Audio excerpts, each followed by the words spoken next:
महाराष्ट्रातली निवडणूक लोकशाहीच्या पायमल्लीची ब्ल्यूप्रिंट। राहुल गांधींचा महाराष्ट्र विधानसभा निवडणुकांवर गंभीर आरोप।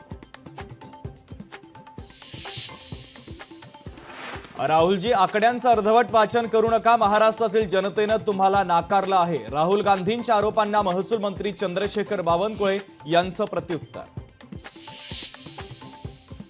भाजप जगातला सर्वात मोठा पक्ष। ठाकरे बंधू एकत्र आल्यानं भाजपला कुठंच अडचण येणार नाही, मंत्री पंकजा मुंडेंचं वक्तव्य। मनसेला मुंबईत धक्का। माजी नगरसेवक संजय तुर्डे शिवसेनेमध्ये जाणार। कलिना परिसरातील काही पदाधिकाऱ्यांसह सोमवारी होणार पक्षप्रवेश। मुंबई ते नागपूर समृद्धी महामार्गावर 3000 वाहनांचा प्रवास। गुरुवारी उद्घाटन झाल्यानंतर शुक्रवारी मोठ्या प्रमाणात वाहतूक।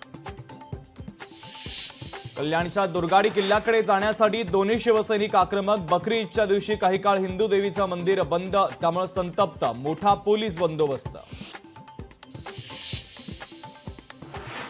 मुलगी झाली म्हणून विवाहितेला 15 दिवस उपाशीपोटी डांबून ठेवलं। पुण्यातील धक्कादायक प्रकार। तर सासरच्या 4 जणांच्या विरोधात गुन्हा दाखल।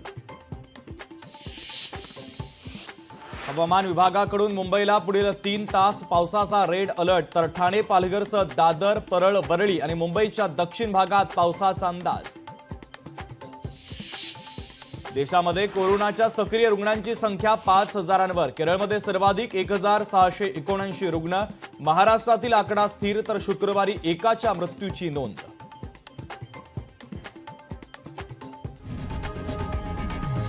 लोकशाही मराठी ऐका, पहा, जागरूक रहा।